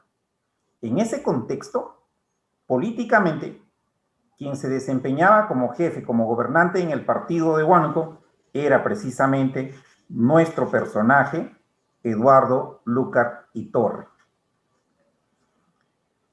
Eduardo Lúcar y Torre era hijo del español Bernardo Lúcar y Torre y la peruana Nicolasa Polo Pajuelo. Eduardo Lúcar y Polo, que también es más conocido como Eduardo Lúcar y Torre, nació en Huari, Ancash, en 1786. Su verdadero apellido materno era Polo, pero siempre se hizo llamar Lúcar y Torre como su padre. Hacia 1812, en pleno movimiento de la Revolución Docianista, llegó a Huánuco y se casó con la dama huanuqueña María Lorenzo Crespo Palomino, con quien formó una numerosa y distinguida familia. Por ahora, desconocemos cuál habría sido su participación en el develamiento de la Revolución Docianista, ya que por entonces se desempeñaba como subdelegado de Huánuco el sargento mayor Diego García. Pero lo cierto es que cuando San Martín llega al Perú y Álvarez de Arenales incursiona a la sierra central del país, Lúcar y Torres se desempeñaba como juez real y subdelegado del partido. ¿Cómo te llamas? En contra del injusto sistema colonial, como ya lo ha hecho mención también el anterior ponente, como uno de los principales antecedentes libertarios del yugo español, la historia regional de Huánuco registra el levantamiento de los indígenas huanuqueños que, guiados por sus alcaldes de indios y tardíamente por José Contreras, ingresan a Huánuco el 23 de febrero de 1812. Saquean la ciudad y hacen huir a los españoles.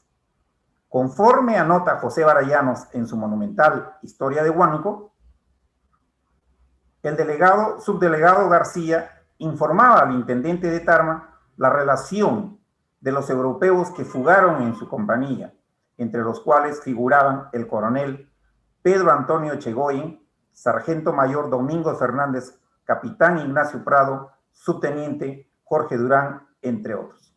Estamos tratando de rastrear si entre los que fugaron también figuraba nuestro personaje Eduardo Lúcar y Torres. La dirigencia del movimiento libertario a cargo de los criollos entró en profunda crisis por la traición de Domingo Berrospi. Por ello, asumió por obligación el liderazgo el regidor Juan José Crespo y Castillo, quien el 18 de marzo de 1812 enfrentó en Ambo a las fuerzas realistas, encabezadas por el intendente de Tarma, José González de Prada, quien al mando de soldados profesionales provenientes de Tarma y de Cerro de Pasco, logró aniquilar a los indígenas huanuqueños con apoyo de los miembros de la élite huanuqueña, entre ellos Jorge Durán, Pedro Antonio de Echegoyen, Ignacio Prado, entre otros. Desconocemos si es que en este develamiento también haya tenido participación nuestro personaje, Eduardo Lúcar y Torres. Pero, ¿cuál ha sido la participación de Eduardo Lúcar y Torres en el proceso final de la proclamación y jura de la independencia de Huánuco? Como bien sabemos, dando inicio a su expedición libertadora, el general San Martín llegó al Perú en septiembre de 1820 y envió al coronel Álvarez de Arenales a la zona central del país para que los pueblos proclamen la independencia del dominio hispano y elijan a sus autoridades. Luego de proclamar la independencia de Ica, Huamanga, Huancayo y Jauja, Álvarez de Arenales llegó a Tarma el 23 de noviembre y en lo que antes era la capital de la intendencia del mismo nombre, proclamó la independencia el 28 de ese mismo mes y año. Continuando con su marcha libertaria, la expedición de Álvarez de Arenales llegó el 5 de diciembre al rico centro minero de Cerro de Pasco. Después de vencer el 6 de diciembre a las fuerzas realistas comandadas por O'Reilly en la histórica batalla de Pasco, el coronel Álvarez de Arenales el 7 de diciembre proclamó la independencia de Cerro de Pasco, habiendo sido designado don Ramón Arias como alcalde mayor y juez de la patria. Sí, Eliseo, te escuchamos. Continúa, por favor. Muchas gracias. Decía entonces que al haberse tomado en la ciudad de Huánuco conocimiento respecto a la victoriosa batalla de Pasco y la proclamación de la independencia en dicho centro minero, Eduardo Lúcar, nuestro personaje, en su calidad de último gobernante realista como subdelegado español, convoca por bando a un cabildo abierto en la Plaza de Armas, también llamada Plaza Constitución, el 9 de diciembre de 1820, con la finalidad de decidir cuál sería la posición que adoptaría el pueblo de Huánuco con respecto al movimiento separatista.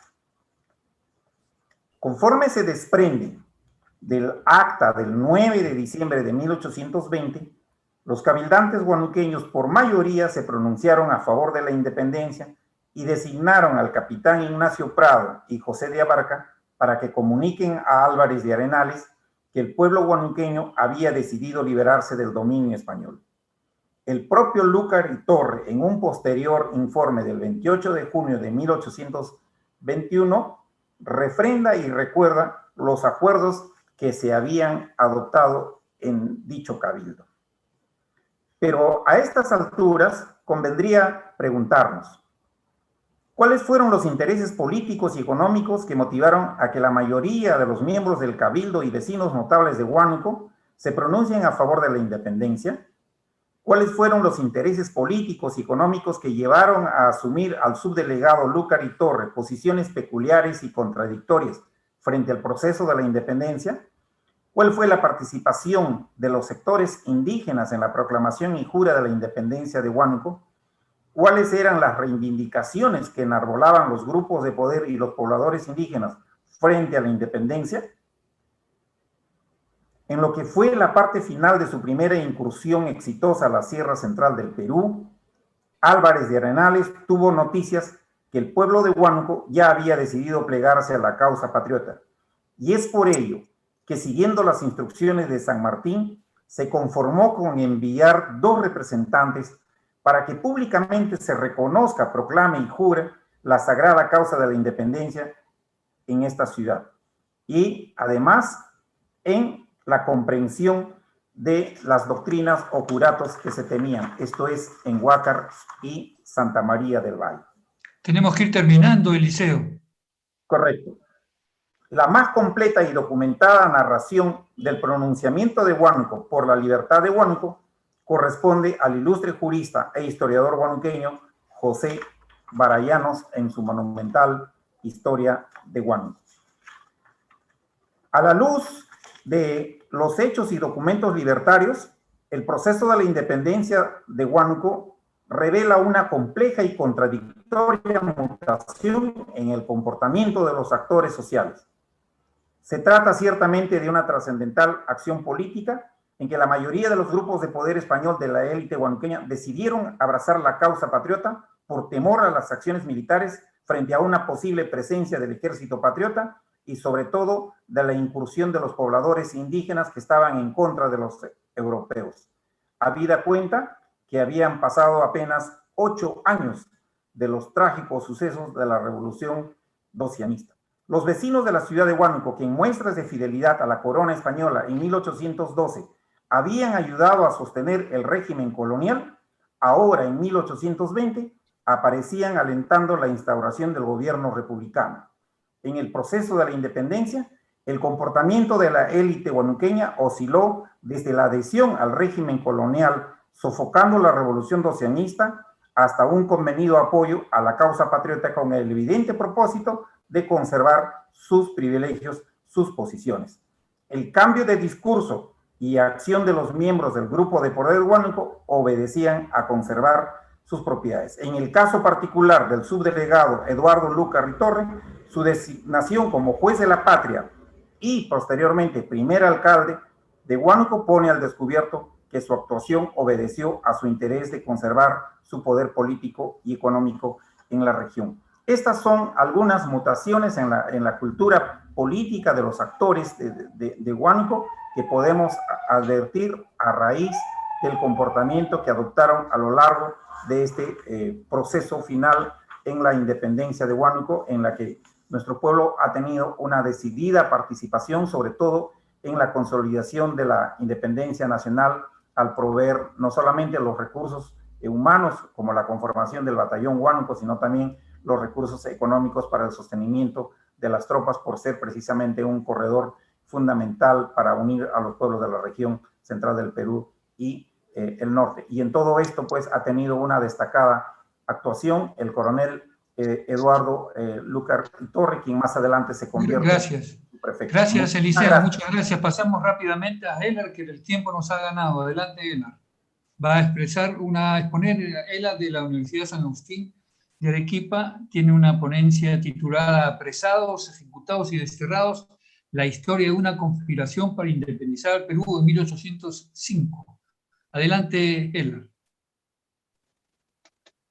Muchísimas gracias por la invitación. En esta oportunidad, pues, me siento comprometido, contento de poder estar acompañándolos, acompañando esta mesa que es sobre la Sierra Central, un tema sumamente importante y necesario para reflexionar en el quehacer de nuestros tiempos, ¿no? Porque ese es el aspecto vinculante de la historia, encontrar las diferentes situaciones que van aconteciendo en el tiempo actual, ¿no? Tratar de reencontrarnos con ellos a partir de las experiencias que vivimos en nuestros tiempos. Y por eso es esta ponencia orientada al tema de la conspiración para independizar al Perú en 1805 y que tuvo como protagonistas a dos tremendos personajes como es el huanuqueño Gabriel Aguilar y el arequipeño Manuel Ubalde. Hemos querido nosotros descubrir ciertas situaciones que estamos percibiendo en nuestros días, ¿no? Y que a pesar de la distancia temporal, pues constituyen un elemento estructural de las situaciones conflictivas que vivimos en la crisis sociopolítica en la actualidad. Entonces, nuestro artículo titulado Apresados, ejecutados y desterrados, la historia de una conspiración para independizar al Perú en 1805, busca destacar precisamente el carácter social de aquel evento en relación a otras situaciones a otros eventos que han acontecido entre el periodo de 1780 y 1820, sobre todo en la participación interna dentro del proceso de la independencia, y además comprender cuál es el sentido de lucha y las consecuencias de dicho propósito, que más o menos vamos aproximando a raíz del título, ¿no? Como se anota, apresados, ejecutados y desterrados, que fueron las consecuencias en las que devino la situación conflictiva dentro de este tiempo de preparación, ¿no? De la consolidación de una llamada independencia. Bueno, a fines del siglo XVIII nos hallamos en un contexto singular, un contexto en el cual, pues, hay una serie de levantamientos o llamadas rebeliones o insurgencias y también conspiraciones contra la corona española. De por sí, uno de los eventos más trascendentales de este tiempo es la rebelión de Túpac Amaru II, ¿no? 1780, porque de alguna otra manera pone, pienso, cierre a un tiempo de rebeliones con ciertas características. Yo sé que muchos otros autores manifiestan más bien que es un punto de inicio, pero yo siento que más bien en ese punto es donde se produce una suerte de dispersión en la lucha por la emancipación o por la independencia. Es una hipótesis, por supuesto, ¿no? Una hipótesis a la cual nosotros nos podemos aproximar, digamos, en ciertos conocimientos, en ciertos contextos. Lo cierto es que este movimiento, esta conspiración que inicia, digamos, en 1805, pasa a ser, para algunos investigadores, el punto de conexión entre lo que ocurrió en 1780 con Túpac Amaru II y lo que ocurrió en 1814 con los hermanos Angulo y Mateo Pumacahua a la cabeza.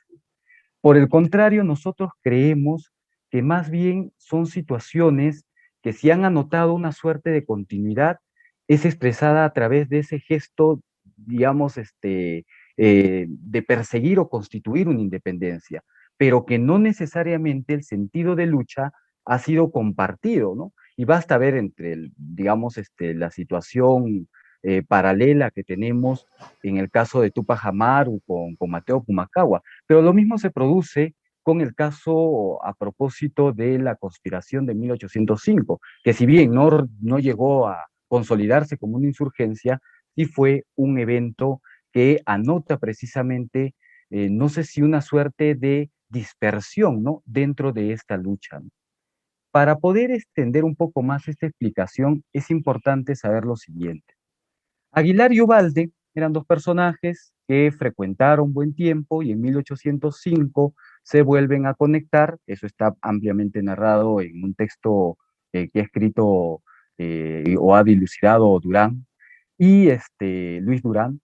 y ambos personajes coinciden en 1805 y deciden conspirar o generar una suerte de plan, aunque el proyecto no está demostrado del todo, pero nosotros desde la historia hemos tratado de reconstruir, ¿no?, cuál es el sentido de ese propósito emancipador en 1805 a cargo de Aguilar y Ubalde. Entonces, estos personajes coincidieron en 1805 en la ciudad de Cusco, ambos son de otros lugares, naturales de otros espacios, y deciden, pues, encauzar, pues, un ideal de emancipación en este tiempo. La pretensión principal era coronar a un gobernante inca, y este gobernante inca está personificado por Valverde Ampuero. Y Valverde Ampuero es un personaje que tiene una vinculación con la élite indígena, con, ojo, la élite indígena. A razón de esta situación, uno de los conspiradores, que está identificado como Mariano Lechuga, los devela, los denuncia, por decir así, ante el oidor de la audiencia del Cusco, Juan Manuel Plácido Berriozábal. Y él inmediatamente inicia las investigaciones porque recordemos que estamos en un contexto, por un lado, pues de mucha incertidumbre y también de mucha inestabilidad y de mucha preocupación por parte de la corona debido al levantamiento de 1780, que, dicho sea de paso, fue muy, muy presentificado en esa época. Y por otra parte, también estamos ante una situación, digamos, de riesgo que están viviendo muchos criollos que ante el proceso de la independencia tuvieron dos posiciones.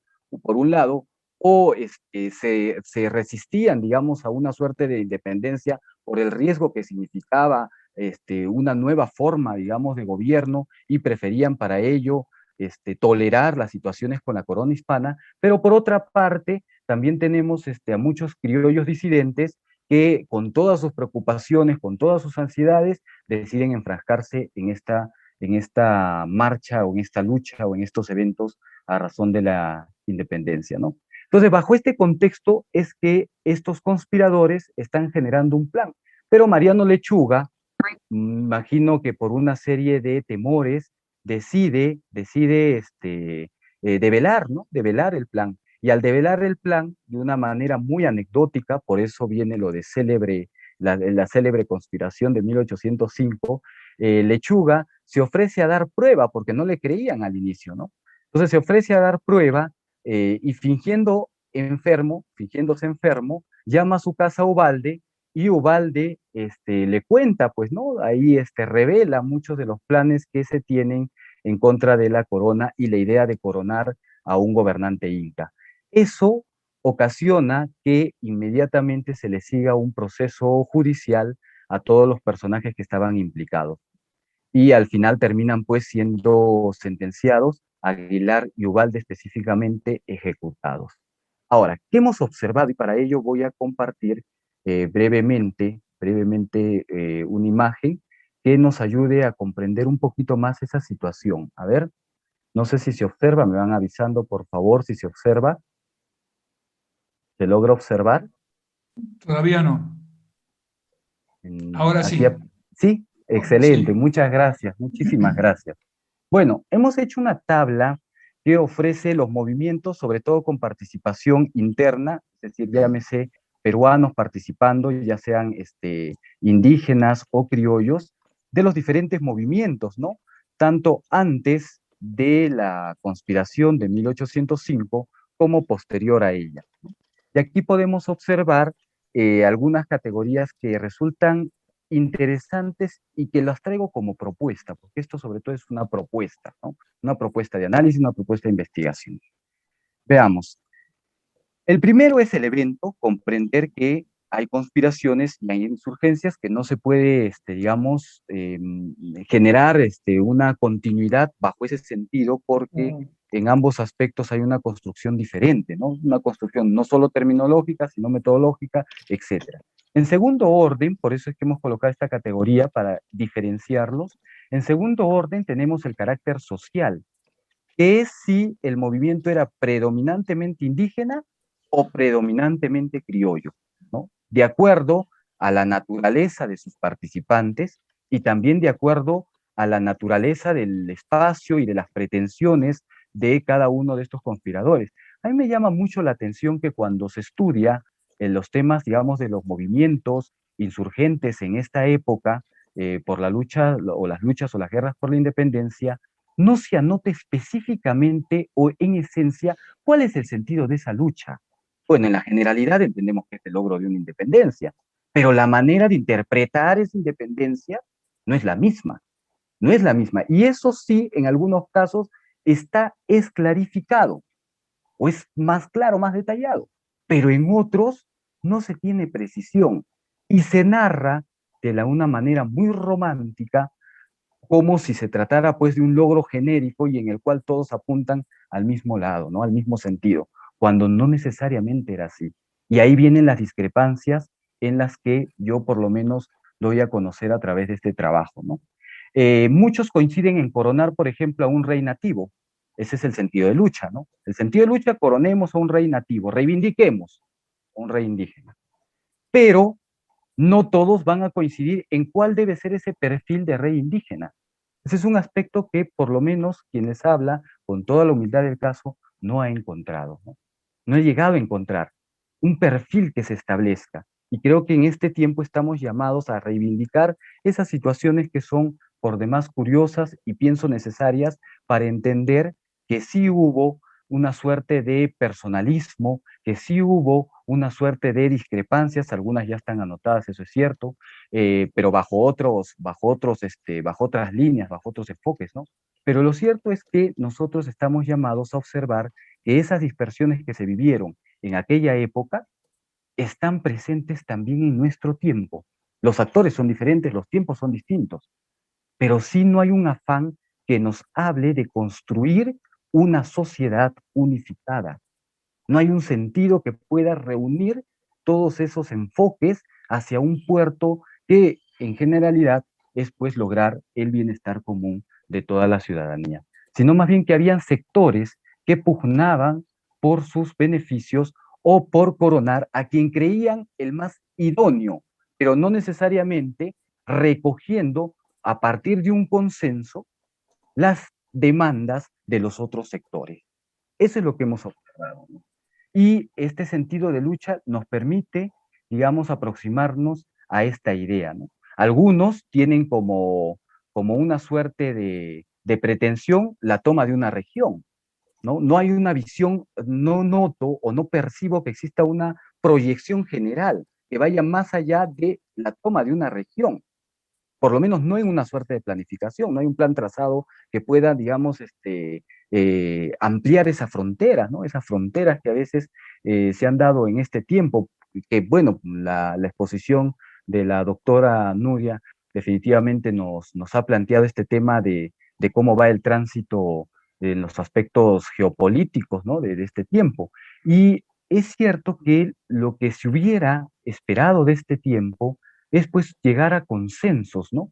Sin embargo, la misma situación, digamos, el carácter social lo impedía naturalmente, ¿no?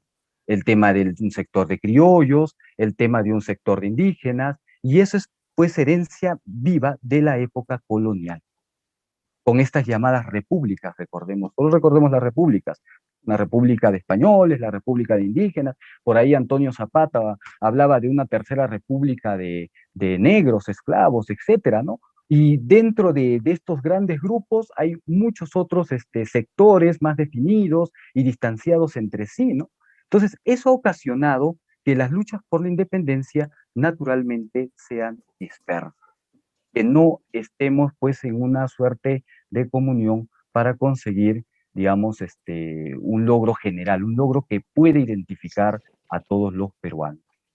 Bueno, acá hay una percepción que es también, solo es un perfil que podría ahondarse con los criterios que estoy compartiéndoles a continuación, ¿no? Aquí tenemos los movimientos, mejor dicho, eventos para incluir insurgencias y conspiraciones a su vez, y aquí tenemos un punto, que es el eje, el punto medio, es el punto de equilibrio, y aquí tenemos dos grandes zonas, dos grandes áreas, lo predominantemente criollo y lo predominantemente indígena.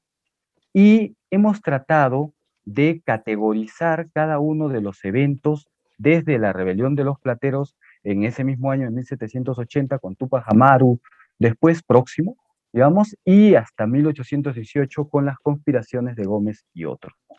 Entonces aquí lo que vemos, que observamos, el punto medio es lo ideal, una lucha ideal. Y lo que observamos es que aquellos movimientos que se han aproximado más a ese sentido de recoger la demanda de la población en su generalidad, son el de Tupac Amaru, la conspiración pudo ser la conspiración de Aguilar y Ubalde, y el movimiento de Angulo, los hermanos Angulo y Mateo Pumacao. Son los que más se aproximan. Digo que más se aproximan, porque evidentemente pues no tuvieron el éxito o el triunfo que se supone se ostentaba en cada uno de esos acontecimientos o eventos. Para estos parámetros hemos empleado algunos parámetros, algunos aspectos, algunos elementos que son importantes, como el lugar de la insurgencia o conspiración, el carácter social de la manifestación, el perfil de los protagonistas, ¿no? El propósito de la insurgencia, el nivel de integración de varios sectores dentro de los movimientos, ¿no? Esos son algunos aspectos, esto yo les ofrezco como una propuesta para que podamos seguir analizando estos movimientos, estos procesos. Volviendo al tema de 1805, acá tengo otro cuadrito que quisiera mostrarles y que me permite observar un poquito cuál era el rol y el carácter social de los personajes que participaron en esta histórica conspiración. Tenemos aquí a los dos personajes que encabezan, que es Gabriel Aguilar y José Manuel Ubalde, ¿no?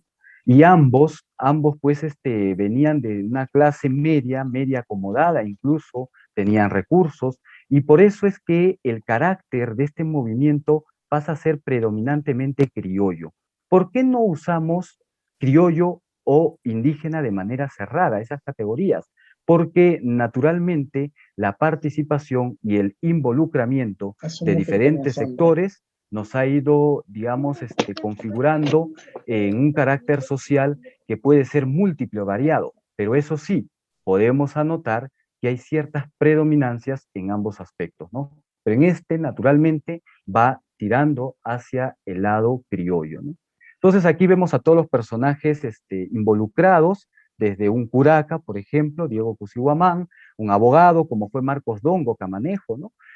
Mariano Lechuga, también tenemos a Manuel Valverde Ampuero, a quien se pretendía colocar como emperador inca, etcétera, ¿no? Entonces eso de alguna u otra manera nos coloca ante un contexto, pues, un contexto de la necesidad de revisar desde otros aspectos, digamos, socioculturales, el proceso de la independencia y ver, pues, de qué manera han participado los diferentes personajes, ¿no? Ahora, a modo de conclusión muy puntual, puedo mencionar que el carácter, digamos, de este movimiento, cruzando toda esta información, fue clase mediero, que hubo muchos participantes letrados, sobre todo abogados y curas, que ostentaban cargos y además responsabilidades o habían ostentado en algún momento dentro del sistema colonial, ¿no? Y que en algún punto las experiencias personales, las propias frustraciones de estos personajes ocasionaron que difieran entre ellos en varias oportunidades, ¿no?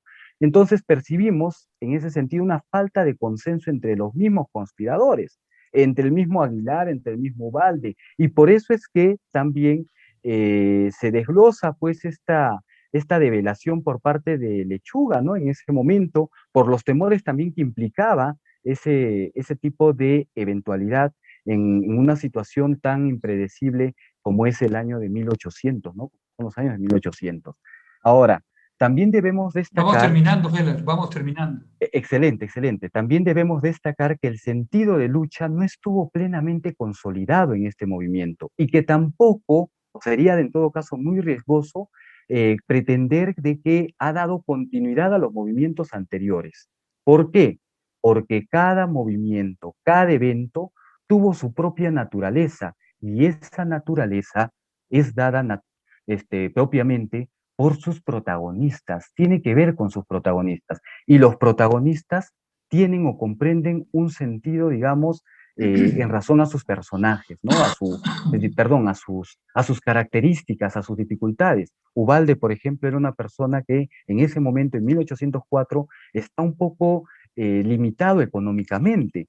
Entonces sentimos que muchas de esas cuestiones personales han podido involucrarse dentro de esa pretensión general que es la lucha o la consigna de una independencia, ¿no? Y eso evidentemente ha generado, pues, limitaciones en este proceso.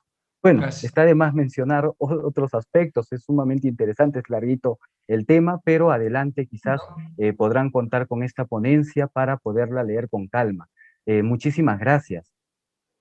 Gracias, Heller. Muy bien, muy interesante. Y con esto vamos a cerrar la mesa porque nos ha ganado el tiempo. Hemos preferido dar exposiciones suficientes para que los asistentes tengan una visión general. Así que les agradezco por la atención a todos los que están ahora, tanto a los ponentes como a los que han escuchado todas las exposiciones, y los invitamos a la mesa que sigue, que es sobre la región sur. Gracias. Bicentenario del Perú, 2021.